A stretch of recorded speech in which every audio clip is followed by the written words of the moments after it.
నమస్కారం, ఘంటారావానికి స్వాగతం. ముందుగా ప్రధాన అంశాలు. సంక్షేమానికి మరింత భరోసా, ప్రగతికి పెద్దపీట. తిరుపతి వేదికగా కూటమి నేతల అభివృద్ధి నినాదం.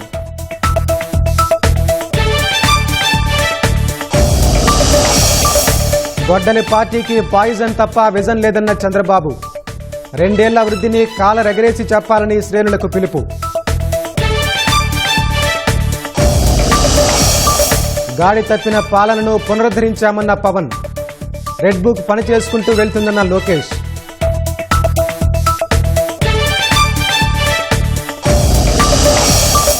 వైసీపీ నిరసన ప్రదర్శనల్లో ఉద్రిక్తతలు. మంత్రాలయంలో విధ్వంసం, ప్రతిపాడులో అత్యుత్సాహం.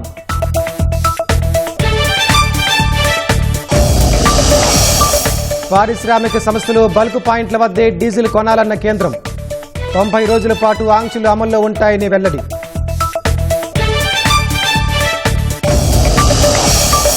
భారీగా లాభపడిన స్టాక్ మార్కెట్లు. 9.5 లక్షల కోట్లకు పైగా పెరిగిన మదుపరుల సంపద.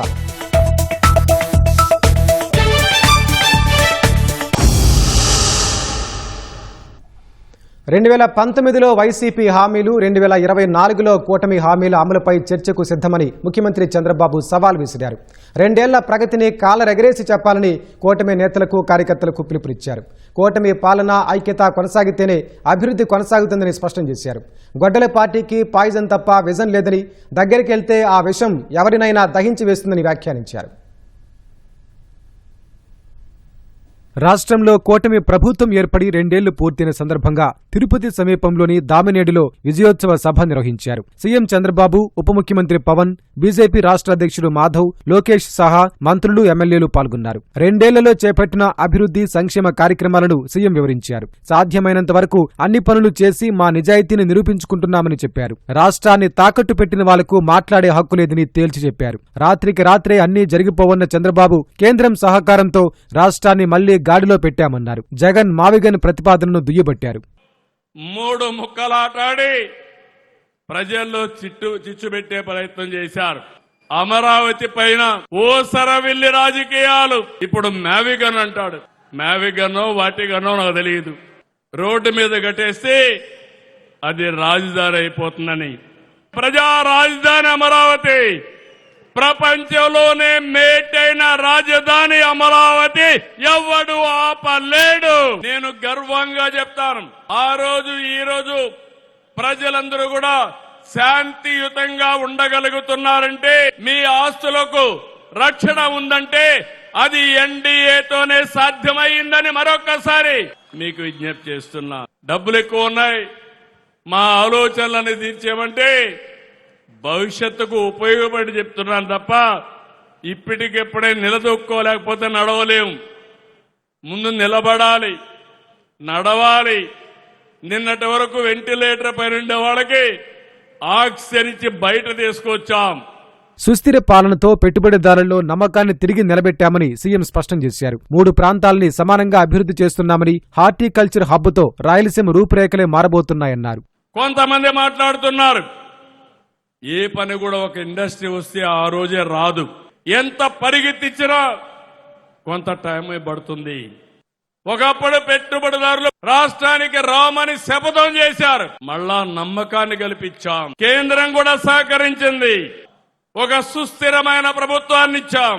దీని మీద అందరికీ నమ్మకం వచ్చింది. 23 లక్షల కోట్ల రూపాయల పెట్టుబడులు 3 ప్రాంతాలతో సమానంగా వచ్చాయి.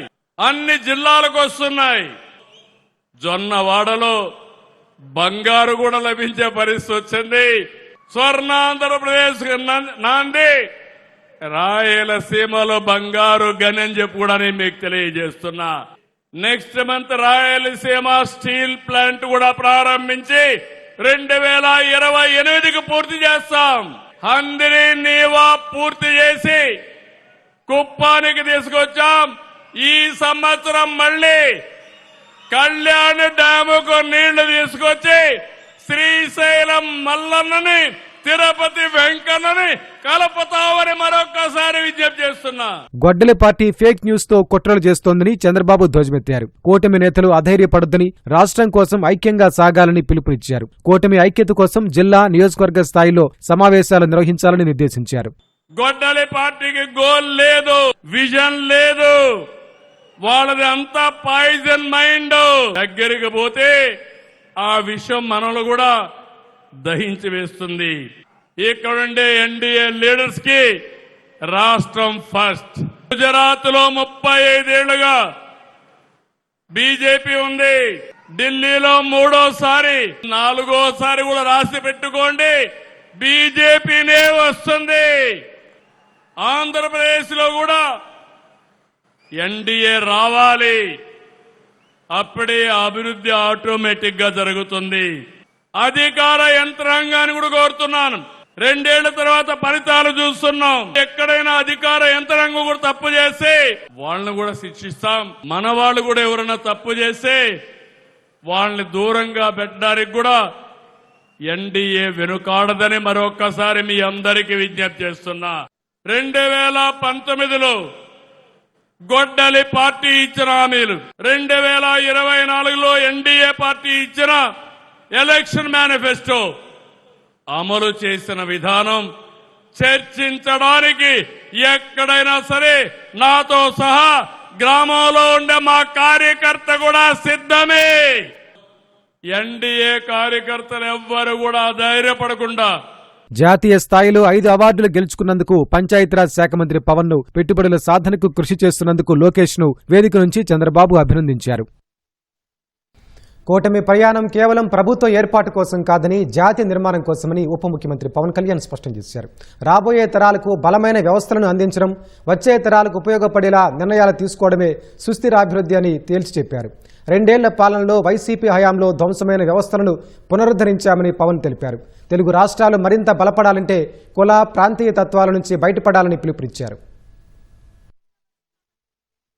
వ్యవస్థ కనుక న్యాయం చేయకపోతే కులమే ముందుకొస్తుంది. వ్యవస్థ బలహీన పడితే ప్రాంతీయత ముందుకొస్తుంది. వ్యవస్థపై విశ్వాసం తగ్గితే సమాజం చాలా చిన్న చిన్న గుంపులుగా విడిపోతుంది. తెలుగు రాష్ట్రాలు మరింత బలపడాలి అంటే ఒక రాష్ట్రం కులాల పరిమితుల్ని దాటాలి, మరొక రాష్ట్రం ప్రాంతీయత పరిమితుల్ని దాటాలి. మనందరం కలిసి భారతీయత వైపు అడుగులు వేయాలి. ప్రజలు పార్టీని కాకుండా వ్యవస్థల్ని నమ్మాలి. పార్టీలు ఉండాలి, వ్యవస్థల్ని బలోపేతం చేయడానికి ఉండాలి. నాయకుణ్ణి కాకుండా సంస్థల్ని నమ్మాలి, వ్యక్తుల్ని కాకుండా విలువల్ని నమ్మాలి. అప్పుడు మాత్రమే ప్రజాస్వామ్యం శాశ్వతం అవుతుంది. తెలుగుదేశం కావచ్చు, జనసేన కావచ్చు, భారతీయ జనతా పార్టీ కావచ్చు, వ్యవస్థని బలోపేతం చేసే దిశగా, విలువల్ని కాపాడే దిశగా, ప్రజాస్వామ్యాన్ని బలోపేతం చేసే దిశగా అడుగులేస్తే ఈ కూటమికి తిరుగుండదు. అప్పుడు మాత్రమే గ్రామ స్వరాజ్యం సాధ్యమవుతుంది. అందుకే మా ప్రయాణం కేవలం ఒక గవర్నమెంట్ ఫార్మేషన్ కోసం కాదు, నేషన్ బిల్డింగ్. మన తరం బాధ్యత కేవలం ఈ రోజుని పరిపాలించడం కాదు, రాబోయే తరాలకి బలమైన వ్యవస్థలను అందించడం. మనం తీసుకునే నిర్ణయాలు వచ్చే ఎన్నికల గురించి మాత్రమే కాకుండా వచ్చే తరాల గురించి కూడా ఉండాలి. అదే నిజమైన ప్రజాస్వామ్యం, అదే సుస్థిర అభివృద్ధి.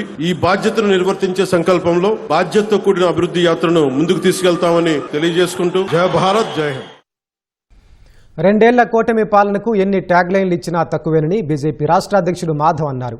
జగన్ జనాల్లోకి వస్తే కూటమి ప్రభుత్వ అభివృద్ధి, సంక్షేమ కార్యక్రమాలు చూపిస్తామని స్పష్టం చేశారు. 2 సంవత్సరాల ఆంధ్రప్రదేశ్ లో ఈ యొక్క ఎన్డీఏ పరిపాలన చేసిన అనేక రకాల విషయాలు అన్బిలీవబుల్, మిషన్ ఇంపాసిబుల్, ఫినామినల్ లాంటి అనేక రకాల ఏవైతే ట్యాగ్ లైన్స్ ఉన్నాయో అన్ని ఇచ్చినా సరిపోదనే విషయం తప్పనిసరిగా గుర్తుంచుకోవాలి. మనం ఎవరు కూడా అధైర్యపడాల్సిన, ఆలోచించాల్సిన అవసరం లేదు. అనేక రకాల దుష్ట శక్తులు వీటిని దూరం చేసే ప్రయత్నం చేస్తారు. ఒక్కసారి రాష్ట్ర వ్యాప్తంగా పర్యటన చేయమంటున్నాం, రండి మీకు చూపిస్తాం, మీ కళ్ళతో చూడండి. జరిగిన అభివృద్ధి ఒక్కొక్క అంశాన్ని చూస్తే మీరు ఆశ్చర్యపోతారు. 5 సంవత్సరాల యొక్క మీ యొక్క కాలఖండంలో మీరు చేసే పని ఒక్కటి చూపించమంటాను. ఒక్కటంటే ఒక నిర్మాణం చూపించమంటాను. 2వ ఫ్లోరు ఎక్కడైనా వేశారా? గ్రామ సచివాలయం, రైతు భరోసా కేంద్రం నిర్మాణం చేశారు. 2వ ఫ్లోర్ కూడా వేయలేదనే విషయం తప్పనిసరిగా గుర్తుంచుకోవాలి. 14 లక్షల కోట్ల రూపాయలు వాస్తవ రూపం దాలుస్తున్నాయి. ఏది పేపర్ మీద లేదు, గ్రౌండ్ పైన ఉన్నాయి. అన్ని నిర్మాణం అవుతున్నాయి. తప్పనిసరిగా వీటి ద్వారా అనేక రకాల సౌకర్యాలు, సంపద తప్పనిసరిగా సృష్టించబడుతుంది. మరింతగా ప్రజలకి సంక్షేమం అందించడానికి కేంద్ర రాష్ట్ర ప్రభుత్వాలు ఉన్నాయి. వైసీపీ అరాచకాలను చూస్తూ ఊరుకోబోమని రెడ్ బుక్ పని చేసుకుంటూ వెళ్తుందని మంత్రి లోకేష్ స్పష్టం చేశారు. ఎన్ని ఆర్థిక ఇబ్బందులున్నా ఎన్నికల హామీలు నెరవేరుస్తున్నామని తెలిపారు. జగన్ పేరులో జీ అంటే గొడ్డలి అని ఎద్దేవా చేశారు. రాష్ట్రంలో కూటమి ప్రభుత్వ కొనసాగింపు చాలా ముఖ్యమన్న లోకేష్ అహంకారాన్ని పక్కన పెట్టి ప్రజల్లోకి వెళ్దామని 3 పార్టీల కార్యకర్తలకు పిలుపునిచ్చారు. రపరప అంటే చూస్తూ మేము ఊరుకోం. ఎర్ర బుక్కు దాని పని చేసుకుంటూ వెళ్తుందని ఈ సభాముఖంగా ఆ కుర్ర బ్యాచ్ కి నేను హెచ్చరిక జారీ చేస్తున్నా. జగన్ ఆయన పేరులో జీ చూసి జెన్జీ అనుకుంటున్నాడు. జగన్ పేరులో ఉన్న జీ గొడ్డలి. మనది గూగల్, వాళ్ళది గొడ్డలి. మంది ఫైటర్ జెట్, వాళ్ళది ఫ్యాక్షన్. మంది కియా, వాళ్ళది కిడ్నాప్. మంది క్రెడిబిలిటీ, వాళ్ళది క్రిమినాలిటీ. మంది డెవలప్మెంట్, వాళ్ళది డిస్ట్రక్షన్. మంది బుల్లెట్ అవుతే వాళ్ళది బూతులు. మనం మహిళలకి 33% రిజర్వేషన్ ఇస్తే ఏకంగా తల్లిని చెల్లిని మెడబట్టి బయటికి గంటేసిన చరిత్ర ఆ గొడ్డలి పార్టీది. చిన్నప్పుడు 10th క్లాస్ పేపర్ లీక్ లో టీచర్లు జగన్ ని చితకబాదారంట. అందుకే టీచర్లు చూస్తే ఆయన చాలా కోపం, కక్ష. మనం డిఎస్సి విడుదల చేస్తే 226 కేసులు ఆ డిఎస్సి పైన వేశారు. నిన్న ప్రెస్ మీట్ నేను చూసా. జగన్ నన్ను ప్రశ్నించట్లేదు, చంద్రబాబు నాయుడు గారిని ప్రశ్నించట్లేదు, రిజర్వేషన్లు ప్రశ్నిస్తున్నారు, రాజ్యాంగాన్ని ప్రశ్నిస్తున్నారు. అందుకే ఈ సభాముఖంగా జగన్ కి హెచ్చరిక జారీ చేస్తున్నా. మీరు ఎన్ని జన్మలు ఎత్తినా డిఎస్సి పూర్తి చేసి ఇచ్చిన హామీ నిలబెట్టుకున్న ఘనత మాది. మళ్ళీ డిఎస్సి నిర్వహిస్తాం. నిరుద్యోగ యువకులకి పెద్ద ఎత్తున ఉద్యోగాలు కల్పించే బాధ్యత ప్రజా ప్రభుత్వం తీసుకుంటుంది. తెలుగుదేశం పార్టీ, జనసేన, భారతీయ జనతా పార్టీ అనేది ఒక పెద్ద కుటుంబం ఉన్నప్పుడు చిన్న సమస్యలు రావచ్చు. కూటమి ధర్మాన్ని అందరం కలిసికట్టుగా కాపాడుకోవాలి. అహంకారం వస్తే ఏమవుతుందో మనందరం చూసాం. 151 స్థానాలు 11 అయినాయి. ఇది మనందరం గుర్తుపెట్టుకుని ప్రజల్లోకి వెళ్దాం. ప్రభుత్వం కొనసాగింపు అనేది ఎందుకు అవసరమో ప్రజలందరి దగ్గరికి వెళ్ళి చెప్పాలని ఇక్కడున్న కార్యకర్తలందరినీ నేను కోరుకుంటున్నాను. వెన్నుపోటుకు 2 ఏళ్లంటూ నిరసనల పేరుతో వైసీపీ శ్రేణులు రెచ్చిపోయారు. ఎప్పట్లానే వికృత బుద్ధికి పనిచెప్పారు. టీడీపీ కార్యకర్తలను, నాయకులను రెచ్చగొట్టేలా వ్యవహరించడంతో పలు చోట్ల ఉద్రిక్త పరిస్థితులు నెలకొన్నాయి. ఇంకొన్ని చోట్ల నిరసన కార్యక్రమాల్లో వైసీపీలోని వర్గ విభేదాలు బయటపడ్డాయి. వైసీపీ శ్రేణుల కవ్వింపు చర్యలతో కర్నూలు జిల్లా మంత్రాలయం నియోజకవర్గం మాధవరంలో ఉద్రిక్త పరిస్థితులు నెలకొన్నాయి. మంత్రాలయం నుంచి కోసిగిలో నిరసన కార్యక్రమానికి వెళ్తూ మాధవరంలో టీడీపీ ఇన్ఛార్జ్ రాఘవేంద్రరెడ్డి ఇంటి వద్ద వైసీపీ శ్రేణులు అల్లర్లు సృష్టించారు. టీడీపీ నేత ఇంటిపై రాళ్లు రువ్వడమే కాకుండా వాహనాల్లో చక్కలు కొడుతూ ఈలలు కేకలతో రెచ్చగొట్టారు. కోసిగిలో నిరసన కార్యక్రమం ముగించుకుని తిరిగి మంత్రాలయం వెళ్తుండగా టీడీపీ, వైసీపీ శ్రేణులు ఎదురుపడి ఘర్షణకు దిగారు. గొడవ పెద్దది కావడంతో పరస్పరం రాళ్లు రువ్వుకున్నారు. ఇదే సమయంలో గుర్తు తెలియని వ్యక్తులు 2 వాహనాలు, 2 బైకులను నిప్పుపెట్టారు. పోలీసులు 2 వర్గాలను చెదరగొట్టారు.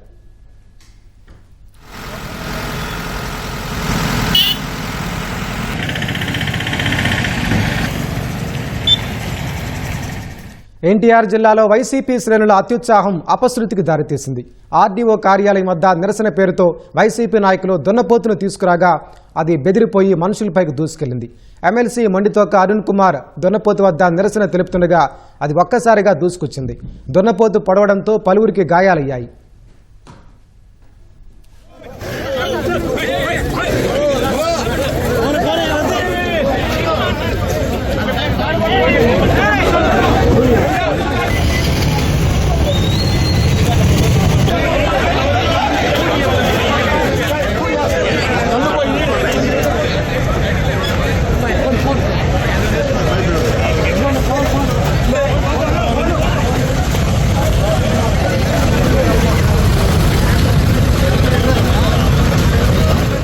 గుంటూరు జిల్లా ప్రతిపాడులో వైసీపీ కార్యకర్తల అత్యుత్సాహం తారాస్థాయికి చేరింది. వైసీపీ ప్రతిపాడు ఇన్ఛార్జ్ బలసాని కిరణ్ కుమార్ నేతృత్వంలో చేపట్టిన ర్యాలీలో ఆ పార్టీ కార్యకర్తలు టీడీపీ ఫ్లెక్సీలను చించేశారు.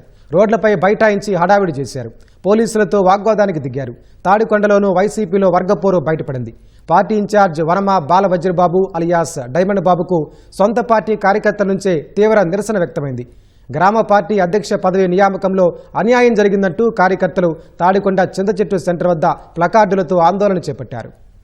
నాయకులుండి అవతల నాయకులు ఫ్లెక్సీలు చెప్పటం బురదలు రాయటం ఇదే రాజనీతి.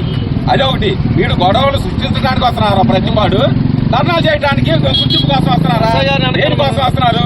ఎస్ఐ గారు ఒకటండి, అతన్ని సాయంత్రం లోపు మాకు తీసుకొచ్చి అరెస్ట్ చేసి చూపించాలండి. మా దగ్గర క్షమాపణ చెప్పాలా. వేసుకొచ్చి వాళ్ళు ఇష్టం వచ్చినట్టు చేస్తే అట్ట ఒక నాయకుడు కార్యకర్తలు పని చేస్తుంటే ఏదన్నా ఏదో పనులు చేస్తుంటే సమర్థించే వాళ్ళు ఉండకూడదు. ఏంటంటే ఈ పని చేస్తున్నాం రేపు మాకు ఎంత పేరు వచ్చిందని చెప్పాలా. ఇదే భావితరాలకి ఇయ్యేనా నేర్పేది? ఈ వైసీపీ గొడ్డల పార్టీ భావితరాలకి ఇయ్యేనా నేర్పేది? ఈ సంస్కృతి నేర్పేది? మన అసలైన ఎగుమతి ఉత్పత్తులు కాదని మన యువత నైపుణ్యమేనని మంత్రి లోకేష్ అన్నారు. సుసంపన్నమైన భవిష్యత్తు కోసం రాష్ట్ర యువతపై పెట్టుబడి పెట్టడమే తమ తొలి బాధ్యత అని ఉద్ఘాటించారు. విశాఖ రాడిసన్ బ్లూ హోటల్లో నిర్వహించిన డీజీఎక్స్ ఏపీ సదస్సులో భాగంగా చేపట్టిన ఏపీ హైయర్ ఎడ్యుకేషన్ లీడర్షిప్ సదస్సులో ముఖ్య అతిథిగా లోకేష్ హాజరయ్యారు. రాష్ట్ర విద్యారంగం ఏఐ డిజిటల్ ట్రాన్స్ఫర్మేషన్పై సదస్సులో చర్చించారు. పరిశోధన, నైపుణ్యాభివృద్ధి, విద్యా సంస్థలపై సదస్సులో కీలక చర్చ జరిగింది. విద్యావేత్తలు, యూనివర్సిటీల వైస్ ఛాన్సలర్లు, పరిశ్రమల ప్రతినిధులు సదస్సులో పాల్గొన్నారు. రాష్ట్ర యువతకు వెనకటి తరం ఉద్యోగాల కల్పన తమ లక్ష్యం కాదన్న Lokesh AI, quantum, machine learning వంటి భవిష్యత్తు తరం ఉద్యోగాల సృష్టి కోసం కృషి చేస్తున్నామని తెలిపారు. We honestly don't want to prepare youth for the jobs of yesterday. But we need to prepare the young minds for the next generation technologies, the next generation industries, ranging from AI, electronics, manufacturing, to data centers, to semiconductors, to critical minerals. There is so much of opportunities that the great state of Andhra Pradesh is offering, and we need to prepare the youth for it. And this is where I believe education and economic development become inseparable. Universities today are no longer just places of learning. They are talent nurturing institutions, research engines, innovations hub, and entrepreneurship launchpads. AI will not replace universities, but AI has to be embraced by all of us. Every industrial revolution has always created more jobs than it has replaced. And I believe so will AI. But it will create those jobs in countries, in geographies that are ready to embrace. So that's the challenge in front of all of us. And Andhra Pradesh wants to become a laboratory for AI-enabled learning, AI-enabled research, AI-enabled governance, and AI-enabled innovation. That is where we believe that data centers play a very critical role. That is where I believe that cable landing stations play a very important role. Your wealth is no longer measured in the amount of oil you have. It is measured in terms of the amount of compute capacity that the nation has. And that is where we believe Andhra Pradesh should show the way to Bharat. America క్షిపణి దాడిలో విశాఖకు చెందిన chief engineer పట్నాల సురేష్ మృతి చెందడంపై ముఖ్యమంత్రి చంద్రబాబు విచారం వ్యక్తం చేశారు. సురేష్ కుటుంబానికి రాష్ట్ర ప్రభుత్వం తరపున అన్ని విధాల సహాయ సహకారాలు అందించాలని అధికారులకు సీఎం ఆదేశించారు. సురేష్ మృతదేహాన్ని స్వదేశానికి తెచ్చేందుకు భారత రాయబార కార్యాలయం, ఒమన్ అధికారులతో సంప్రదింపులు జరపాలని సూచించారు. ముఖ్యమంత్రి ఆదేశాల మేరకు ఏపీ భవన్ అధికారులు ఒమన్ ప్రభుత్వం, భారత ప్రభుత్వం ఎంబసీతో నిరంతరం సంప్రదింపులు చేస్తోంది. ఒమన్ తీరంలో ఆయిల్ ట్యాంకర్పై క్షిపణి దాడి జరగ్గా సురేష్ మృతి చెందినట్టు గుర్తించారు. సురేష్ ప్రయాణిస్తున్న నౌక ప్రస్తుతం ఒమన్ తీరానికి 30 నాటికల్ మైళ్ల దూరంలో నిలిచిపోయినట్టు సమాచారం. నౌకను ఒడ్డుకు తీసుకురావడానికి ఒమన్ అధికారులు చర్యలు చేపట్టారు. ఈ అర్ధరాత్రికి పోర్టుకు చేరుకునే అవకాశం ఉంది. అధికారిక గుర్తింపు అనంతరం మన దేశానికి తరలించనున్నారు. మెగా డిఎస్సీ నిర్వహణపై జరుగుతున్న దుష్ప్రచారాలను 2025 నియామక ఉపాధ్యాయులు ఖండించారు. వదంతుల్ని నమ్మొద్దని విజ్ఞప్తి చేశారు. 2025 డిఎస్సీలో అర్హత సాధించిన ఓ టీచర్ వీడియో విడుదల చేశారు. వేలాది మంది నిరుద్యోగులు 4-5 ఏళ్లు కష్టపడి చదివితే అవకాశం వచ్చిందన్న కర్నూలు జిల్లాకు చెందిన వెంకట్ అన్యాయంగా నిరుద్యోగుల జీవితాలతో ఆడుకోవద్దని దుష్ప్రచారం చేసేవారికి హితవు పలికారు. మొన్న సెలెక్ట్ అయిన నాలాంటి వాళ్ళు ఎంతో మంది, అందరూ పేదవాళ్ళు, మధ్యతరగతి వర్గానికి చెందిన వాళ్ళే సెలెక్ట్ అయ్యారు మెగా డిఎస్లో. డిఎస్సీ ఎగ్జామ్ని, మెగా డిఎస్సీ ఎగ్జామ్ని 3 లక్షల చిల్లర మంది రాశారండి. ఇప్పుడు రాసిన ప్రతి ఒక్క రెస్పాన్స్ షీటు ఆన్లైన్లో పెట్టారు. వాళ్ళకి సెలక్షన్ ప్రాసెస్ సంబంధించిన లిస్టు మొత్తం, అంటే మెరిట్ లిస్ట్ కావచ్చు, సెలక్షన్ లిస్ట్ కావచ్చు, ఫైనల్ సెలక్షన్ అన్నీ ఆన్లైన్లో పెట్టారు. మీకు డౌట్ ఉంటే క్లారిఫై చేసుకోండి. అంతేగాని మీరు సోషల్ మీడియాలో వచ్చే అపోహలు నమ్మి అనవసరంగా ఇప్పుడు బార్డర్లో మిస్ అయ్యే సీరియస్ అభ్యర్థులు కూడా రేపొద్దున డిఎస్సీలో మోసం జరుగుతుందేమో, అమ్ముకుంటారేమో అని అపోహలకు లోనయ్యారంటే మీరు బార్డర్లో మిస్ అయిన వాళ్ళే రేపొద్దున టాపర్స్ అయ్యేది. కాబట్టి మీరు అవేం నమ్మొద్దండి. మీకు అన్యాయం జరిగితే వెళ్ళండి, న్యాయస్థానాలకు వెళ్ళండి, లేకపోతే విద్యాభవన్కి వెళ్ళి మాకు ఎందుకు ఇలా జరిగింది అని అడగండి. వాళ్ళు క్లారిఫై చేస్తున్నారు, రోజు ప్రెస్ మీట్లు పెడుతున్నారు కోన శశిధర్ గారు. వాళ్ళకి తెలుసుకోండి. తెలుసుకోకుండా సోషల్ మీడియాలో అనవసరమైన ప్రచారం చేసుకుంటూ అనవసరమైన మాటలు నమ్మి మీరు ఇప్పుడు వచ్చే నోటిఫికేషన్కి అక్టోబర్ 10 డిఎస్ నోటిఫికేషన్ ఉంది, వాటి మీద దృష్టి పెట్టక మీకు చేతికి వచ్చిన అవకాశాన్ని మిస్ చేసుకుంటారు. కాకినాడ జిల్లా సిహెచ్ అగ్రహారంలో అదృశ్యమైన 2 ఏళ్ల జ్ఞానేశ్వరి కోసం పోలీసుల గాలింపు చర్యలు ముమ్మరమయ్యాయి. దాదాపు వారం నుంచి గాలింపు కొనసాగుతుండగా ఇప్పుడు టెక్నాలజీపై ఆధారపడ్డారు. బాలికతో పాటు కనిపించకుండా పోయి తిరిగొచ్చిన పెంపుడు కుక్కకు జీపీఎస్ ట్రాకర్ అమర్చి తోటల్లోకి వదిలారు. ఆ కుక్కను పోలీసులు అనుసరిస్తున్నారు. ఈ విధంగా అయినా చిన్నారి జాడ తెలుస్తుందని భావిస్తున్నారు.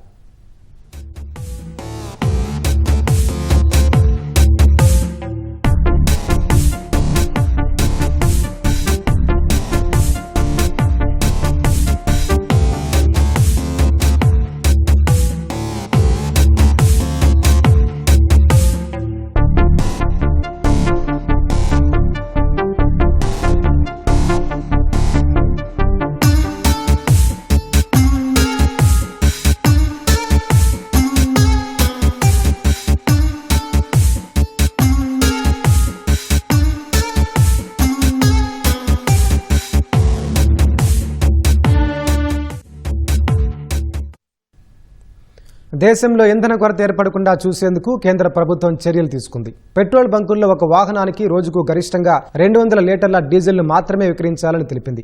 ఈ మేరకు కేంద్ర పెట్రోలియం సహజవాయు మంత్రిత్వ శాఖ ఉత్తర్వులు జారీ చేసింది. తాజా ఆంక్షలు 90 రోజుల పాటు అమల్లో ఉంటాయని పేర్కొంది. బంకుల్లో కొనుగోలు చేసిన డీజిల్ను తిరిగి ఇతరులకు విక్రయించకూడదని సూచించింది.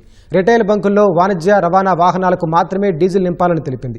సామాన్య ప్రజలకు ఇంధన కొరత రాకుండా నిత్యావసర సేవలకు అంతరాయం కలగకుండా చూసేందుకు ఈ నిర్ణయం తీసుకున్నట్లు కేంద్రం వెల్లడించింది.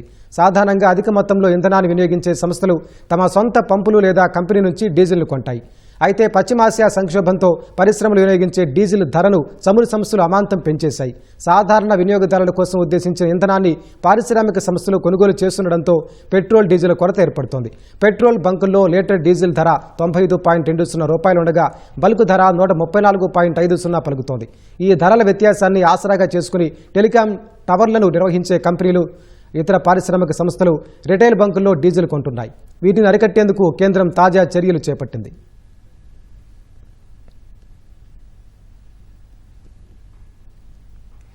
అమెరికా, ఇరాన్ మధ్య ఉద్రిక్తతలు తగ్గడం సహా అంతర్జాతీయ మార్కెట్లో ముడి చమురు ధరలు తగ్గిన వేళ దేశీయ స్టాక్ మార్కెట్లు భారీ లాభాలు సాధించాయి. అంతర్జాతీయ మార్కెట్ల నుంచి సానుకూల సంకేతాలతో సూచీలు 2% పైగా పెరిగాయి. గత సెషన్లో 151 పాయింట్లు తగ్గిన సెన్సెక్స్ ఇవాళ ఏకంగా 1695 పాయింట్లు పెరిగింది. ఉదయం క్రితం ముగింపు కంటే 875 పాయింట్లు ఎగువన 74,709 పాయింట్ల వద్ద బీఎస్సీ సూచీ ఉత్సాహంగా ప్రారంభమైంది. మొదట్లో హెచ్చుతగ్గులకు లోనైన సూచీ ఒక దశలో 74,453 పాయింట్ల కనిష్ట స్థాయి నమోదు చేసింది. అయితే మధ్యాహ్నం తర్వాత మదుపరులు పెద్ద ఎత్తున కొనుగోళ్లకు దిగారు. ఈ క్రమంలో సెన్సెక్స్ 75,608 పాయింట్ల గరిష్ట స్థాయికి దూసుకెళ్లింది. చివరకు 75,528 పాయింట్ల వద్ద స్థిరపడింది. జాతీయ స్టాక్ ఎక్స్చేంజ్ సూచీ నిఫ్టీ 461 పాయింట్లు పెరిగి 23,623 వద్ద ముగిసింది.